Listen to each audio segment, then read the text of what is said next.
제가 지금 프랑스 혁명이 시작된 바스티유 광장을 찾아가고 있습니다. 지금 바로 눈앞에 펼쳐져 있는 이곳이 그 바스티유 광장입니다. 원래 이곳은 바스티유 요새가 있던 자리인데요. 프랑스 왕정에 반대하는 세력을 가두던 감옥으로 사용하면서 절대 왕정의 상징이 됐던 곳이죠.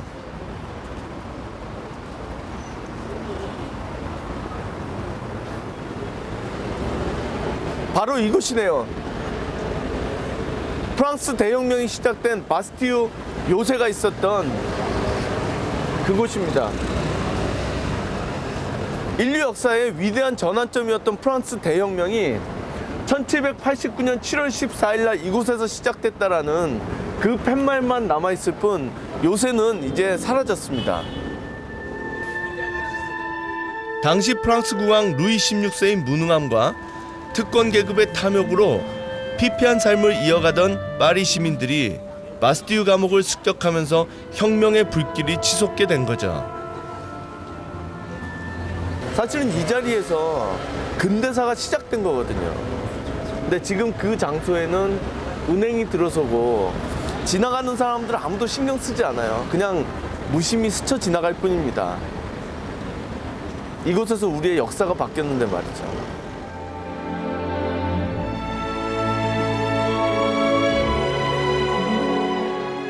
사람은 나면서부터 자유롭고 평등하다. 정부를 움직이는 힘은 국왕에게 있는 것이 아니라 국민에게 있다. 세상의 패러다임을 바꾼 그들의 절규가 귓가에 울리는 듯합니다.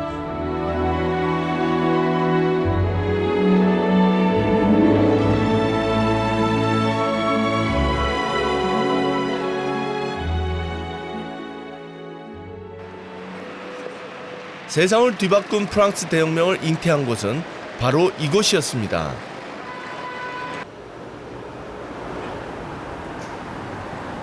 저는 지금 르 프로코프라고 하는 1686년에 지어진 파리에서 가장 오래된 카페에 들어가고 있습니다.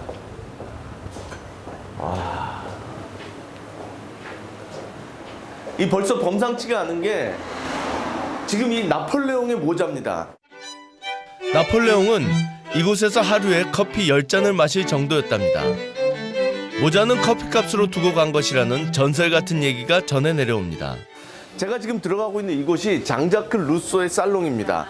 정말로 어떻게 보면 프랑스 혁명에 중요한 사상적 토대를 제공했던 사람인데 이 문의 좌우에 이 카페의 단골 손님들이었던 사람들의 명단이 쫙 있거든요.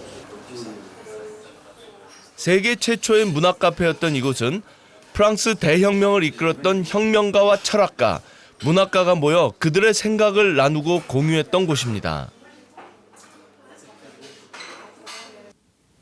이곳은 정말 프랑스 대혁명과 관련된 굉장히 다양한 자료들을 가지고 있는데 지금 여기에 있는 이것들은 이 루이 16세라고 하는 프랑스의 마지막 왕과 왕비였던 마리 앙뚜아네트가 서로 주고받았던 최후의 순간에 주고받았던 그런 편지들이 이곳에 남아 있습니다.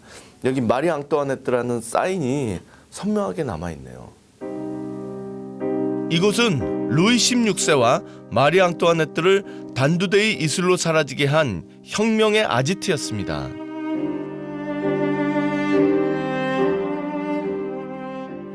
정말 이 카페가 프랑스 대혁명과 관련돼서 중요한 역할을 했다는 걸 본인들이 이렇게 쫙 드러내고 있는 게 지금 보면 이 벽화에 나와 있는 것들이 프랑스 대혁명 당시에 어떻게 보면 혁명의 상징들입니다. 권력을 상징하는 도끼가 프랑스 민중을 대표하는 모자를 호위하는 듯한 이 문양은 민중이 권력을 갖는다는 혁명 정신을 의미하죠.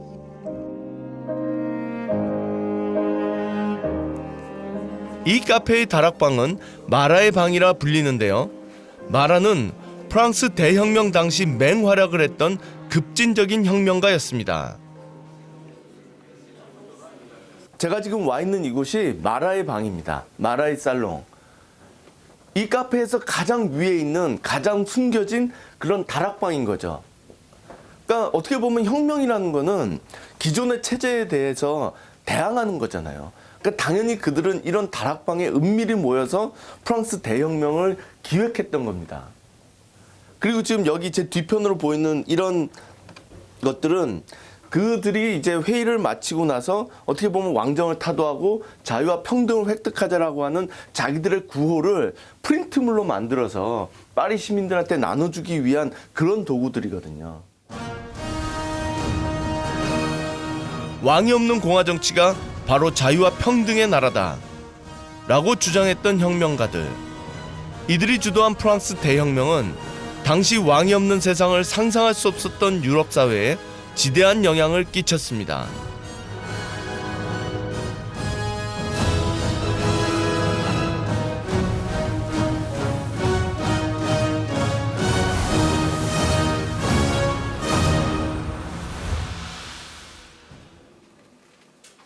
Je vous souhaite la bienvenue.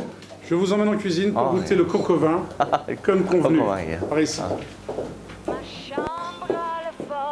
프랑스 대혁명의 요람이라 해도 과언이 아닌 이곳에 오면 꼭 맛봐야 할 요리가 있답니다. 와인에 빠진 수탉이란 뜻의 꼬꼬뱅이죠.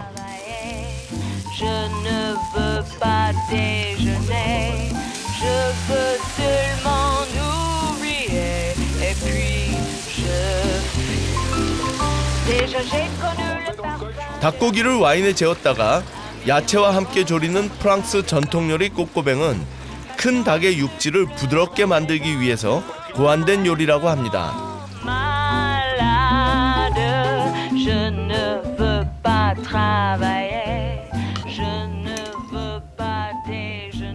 이 요리엔 재밌는 일화가 전해지고 있는데요.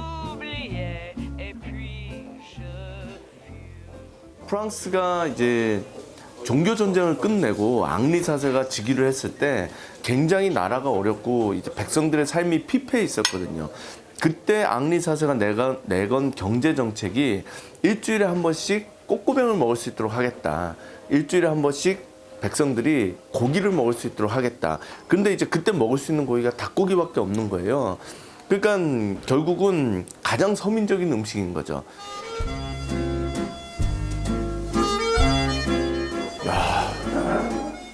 닭고기가 엄청 연하고 부드럽습니다.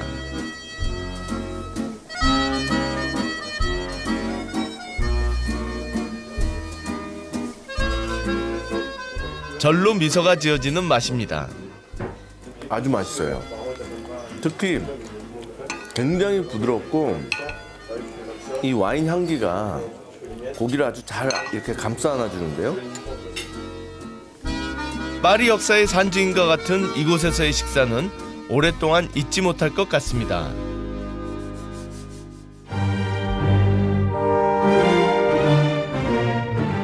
바스티유에서 시작된 프랑스 대혁명은 나폴레옹에 의해 완성되는데요.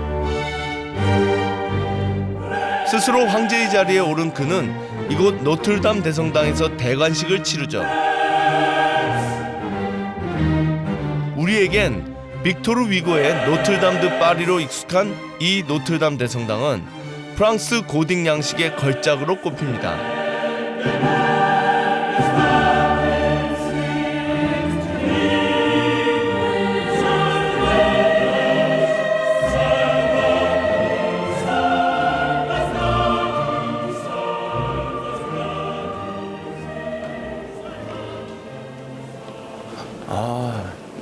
정말 장엄한데요.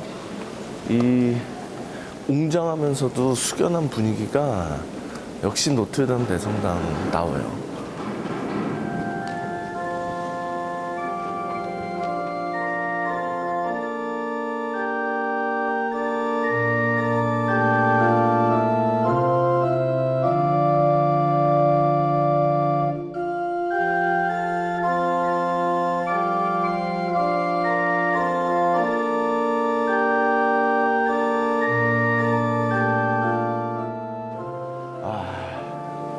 이 성당은 정말 프랑스인의 심장이자 영혼이라고 할 수 있는 곳이거든요. 당연히 프랑스 역사에서 굉장히 중요한 이벤트가 많이 열렸는데 그 중에서도 가장 대표적인 것이 1804년 12월 2일 날 바로 이곳에서 열렸던 나폴레옹의 대관식입니다.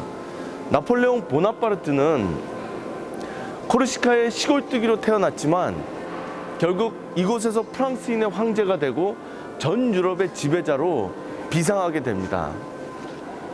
정말로 역사적인 현장이네요.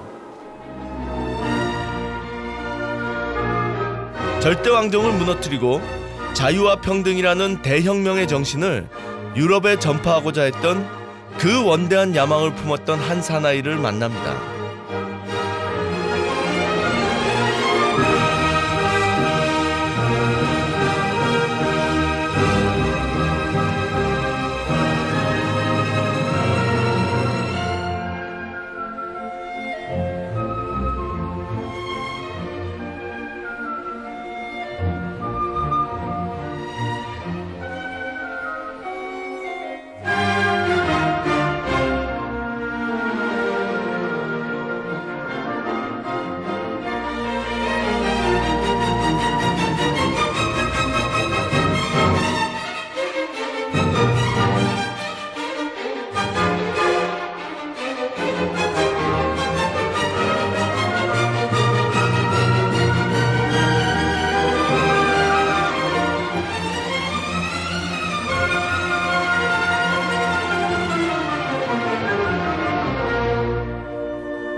코르시카 출신으로 황제의 자리에까지 오르지만 결국 유배지에서 쓸쓸히 생을 마친 나폴레옹.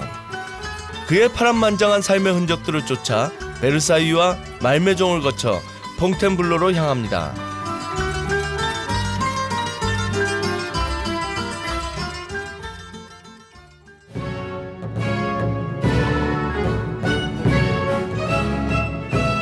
파리 남서쪽에 위치한 베르사유는 프랑스 절대왕정의 상징인 태양왕 루이 14세가 지은 호화로운 궁전과 정원으로 유명하죠. 나폴레옹의 흔적은 이곳 베르사유 궁전의 전쟁의 방에서도 만날 수 있는데요. 프랑스 왕이었던 루이 필립이 이 나폴레옹을 비롯한 어떤 프랑스 역사의 영광스러운 장면들을 재현함으로써 이 프랑스 국민들에게 애국심과 정권에 대한 어떤 충성심을 불러일으키기 위해서 만들어진 방이거든요. 이 33개의 그림이 있는데 그중에 자그마치 7개가 나폴레옹과 관련된 것들입니다. 오스트리아에서 대승을 거둔 바그람 전투와 천하무적의 프로이센 군대를 대파한 예나 전투 등은 그의 천재적인 군사적 재능을 보여주는 전쟁인데요. 프랑스의 영광을 되찾겠다며 황제가 된 사나이 나폴레옹은 정광석화처럼 유럽 전역을 장악하면서 권력의 핵심으로 떠오르죠. 지금 바로 이 눈앞에 있는 게 아우스트랄리츠라고 해가지고 1805년 12월 2일 날 이 나폴레옹이 오스트리아를 상대로 대승을 거둔 전투거든요. 참 재밌는 게 나폴레옹이 황제가 되는 게 1804년 12월 2일입니다. 정확하게 1년 뒤에 대륙에서의 패권을 확정짓는 결정적인 승리를 거두는데 그게 바로 이 전투죠. 그래서 사람들이 12월 2일은 나폴레옹에게 행운의 날이다 이렇게 얘기하거든요. 지금 이 방도 나폴레옹과 관련된 방인데 특히 지금 제 눈앞에 나폴레옹의 그 유명한 대관식 그림이 걸려 있네요.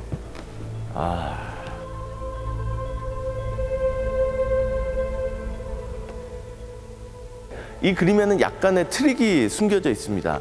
보시면 지금 황제 나폴레옹이 왕관을 높이 들어서 앞에 무릎을 꿇고 있는 황비 조세핀에게 씌워주는 것 같이 이렇게 돼 있지만 사실은 지금 뒤에 있는 교황으로부터 왕관을 받기를 원치 않았던 나폴레옹이 왕관을 들어서 자기 머리 위에 직접 쓰는 거거든요.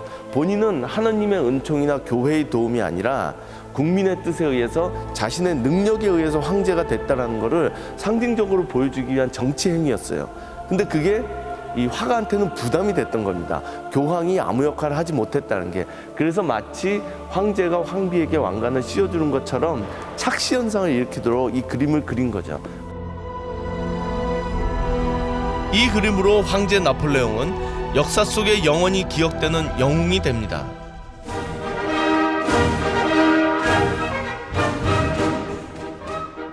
황제 대관식을 나폴레옹과 함께한 조세피는 그의 첫 번째 아내죠. 세기의 사랑이라 불릴 정도로 열렬히 사랑했던 이들은 이혼하기 전까지 이곳 말메종성에서 행복한 나날을 보냈다고 합니다.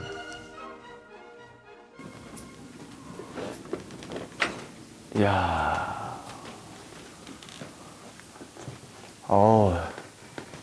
아주 좋은데요. 이게 마치 무슨 황제의 살롱이라기보다는 전쟁터 한복판에 있는 군용 막사 같은 그런 느낌을 줍니다. 특히 이렇게 문을 닫았을 때 보면 이게 지금 문인데 나오고 들어가는 입구에 뭐 로마 시대라든지 카르타고 시대의 무구류들을 이렇게 쭉 그려놓고 또 이제 위에는 독수리 군기, 저것도 이제 결국 로마 제국의 상징이면서 나폴레옹 제국의 상징인데 저렇게 독수리 문양을 장식을 해놨네요. 정말로 로마라고 하는 제국을 추구했던 나폴레옹의 어떤 뭐 이상, 뭐 정치적인 목표 같은 게 이 방 안의 인테리어를 통해서 잘 나타나네요. 지금 요 앞에는 어머니와 그리고 부인이었던 조세핀의 초상화를 이렇게 쫙 걸어놨고요. 늘 등대처럼 나폴레옹의 길을 비춰줬던 어머니와 그가 평생을 사랑한 조세핀, 천하의 영웅 나폴레옹이 사랑한 여인들입니다.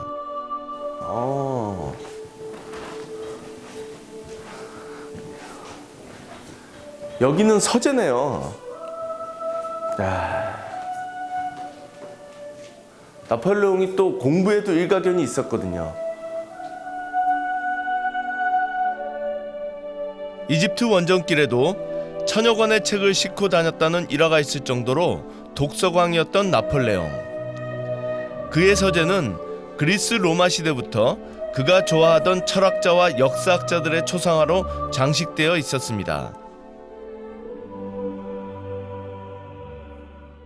이 나폴레옹이 살던 그 시대는 정말로 대격변의 시대였거든요. 근데 놀랍게도 그 당시를 살아가던 수많은 리더들 중에 공부를 하고 책을 읽고 어떤 인간의 본질적인 것을 추구하는 사람이 많지 않았습니다. 남들은 그래서 겉모습을 중요하게 생각하고 연주를 중요하게 생각하고 그런 허영에 들떠 있을 때 학창 시절부터 나폴레옹은 굉장히 본질적인 것을 추구하려고 노력했던 사람이거든요. 결국은 그런 것들이 나폴레옹을 그 격동의 시대를 헤치면서 세계의 역사를 이끌어가는 위대한 리더로 성장시키는데 결정적인 어떤 도움이 됐던 거죠.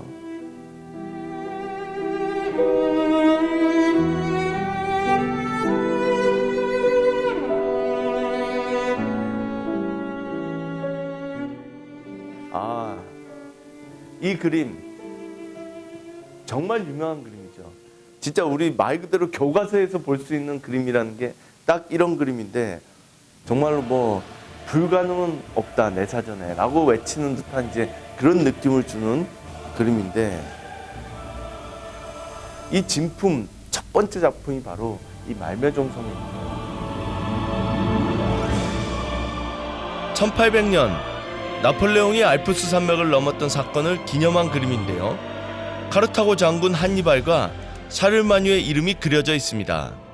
나폴레옹이라는 사람이 한니발처럼 알프스를 넘어서 이탈리아를 쳐들어갔다는 걸 보여주는 동시에 그걸 통해서 그는 샤를마뉴처럼 유럽의 아버지로 거듭나고 있다라는 것을 동시에 보여주는 거죠.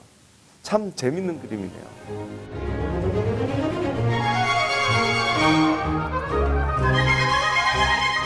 스스로 황제가 된 사나이, 영원한 영웅의 이미지를 갖고 있는 나폴레옹은 참 소박한 사람이었던 것 같습니다.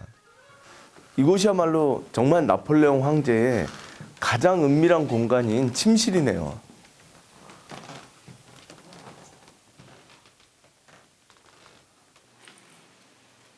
세상을 호령하던 황제의 침실이라고 하기엔 너무나 단촐한 모습이죠.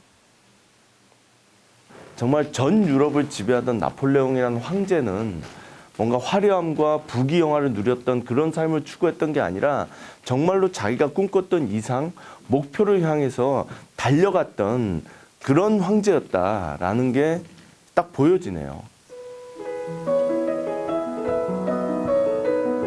로마 전쟁의 신 마르스에게 경의를 표하기 위해 사방을 천막으로 둘러친 황제의 소박한 침실을 지나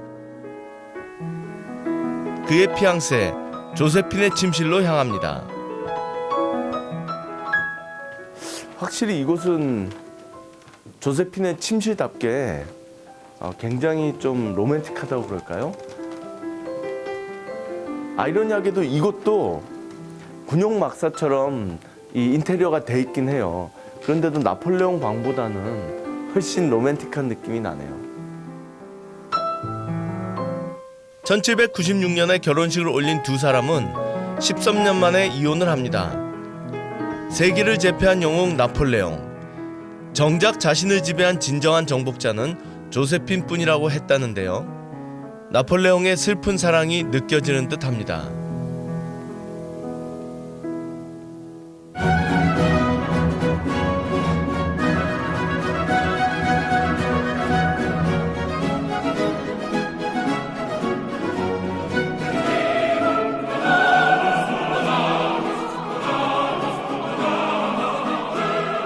파리 남동쪽에 위치한 퐁텐블로 궁전. 베르사유 궁전이 만들어지기 전까지 프랑스의 왕들이 가장 사랑했던 궁전 중 하나였던 이곳에도 나폴레옹의 흔적은 남아 있습니다. 이 긴 회랑에는 나폴레옹의 가족 초상화가 걸려 있는데요. 그 중에서도 가장 눈여겨볼 그림은 역시 나폴레옹의 초상화입니다. 여기 이제 나폴레옹의 가장 당당한 어떤 그림이 한 점 걸려 있네요.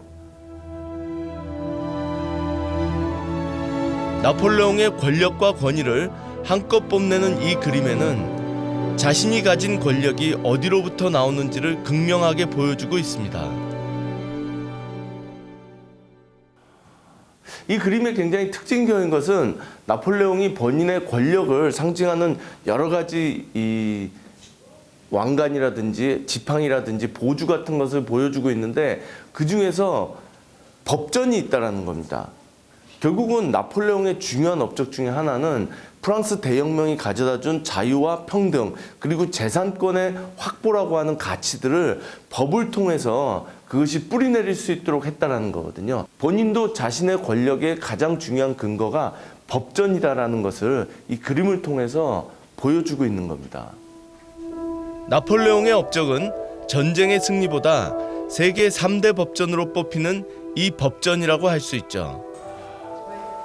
제가 지금 이 나폴레옹 권력의 프랑스 왕실 권력의 어떻게 보면 핵심인 구중궁궐 안으로 들어가고 있습니다.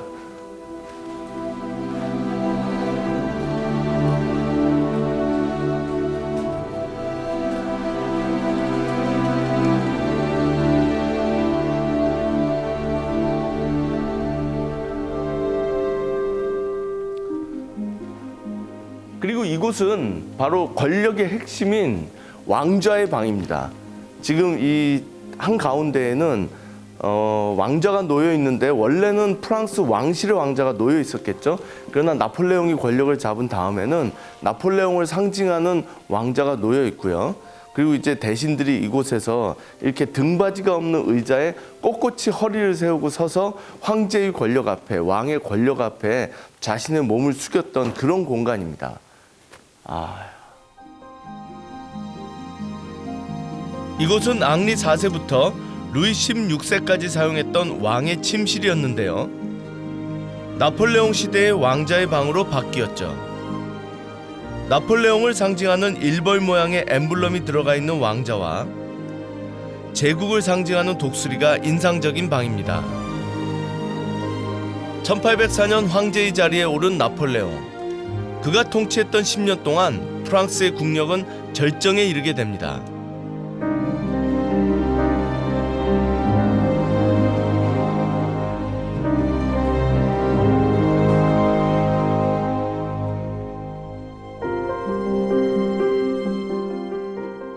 하지만 영원할 것 같던 그 영광의 시간도 오래가진 못했습니다. 1814년 프랑스의 황제이자 유럽의 지배자였던 나폴레옹은 모든 권력을 내려놓고 이곳에서 쓸쓸한 퇴위식을 갖습니다. 참 씁쓸하기도 하고 역사의 어떤 피할 수 없는 순환, 흥망성쇠 그리고 비애감 같은 게 느껴지네요. 그가 권력의 절정에서 권력의 밑바닥으로 내려올 때 그의 곁을 지키던 것은 그가 별로 해준 게 없는 목숨과 이런 것들을 요구했던 그 늙은 근위대원들 뿐이었거든요. 참 많은 것을 느끼게 해주는 그런 곳입니다.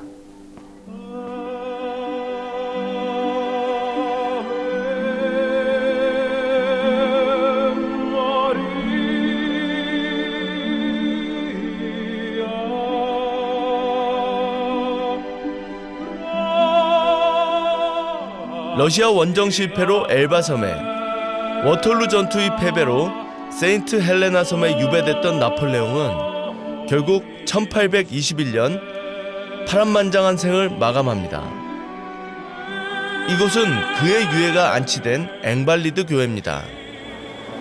이야, 규모가 진짜 엄청나네요.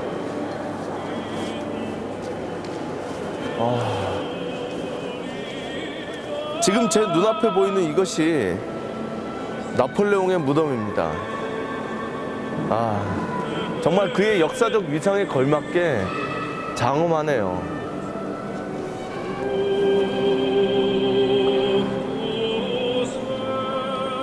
지금 그의 무덤을 둘러싸고 있는 수많은 여신상들은 승리의 여신상들입니다. 그가 유럽 전역에서 승리를 거뒀다는 것을 상징적으로 보여주고 있는 거죠. 그리고 이 바깥쪽 벽에는 나폴레옹이 거뒀던 수많은 업적들이 표현되어 있습니다. 정치적으로, 경제적으로, 사회적으로, 교육적으로 그가 얼마나 위대한 업적을 남겼느냐라는 게 잘 나타나 있죠. 1789년 시작된 프랑스 대혁명. 오늘날 근대 사회를 열었다고 하는 이 정치적 격변이 나폴레옹이라는 전설적인 지도자를 낳았고 그의 죽음으로 위대한 한 시대가 막을 내립니다. 역사를 넘어 신화로 남은 사나이 나폴레옹. 그는 떠났지만 그의 이야기는 역사가 계속되는 한 영원히 남을 것입니다.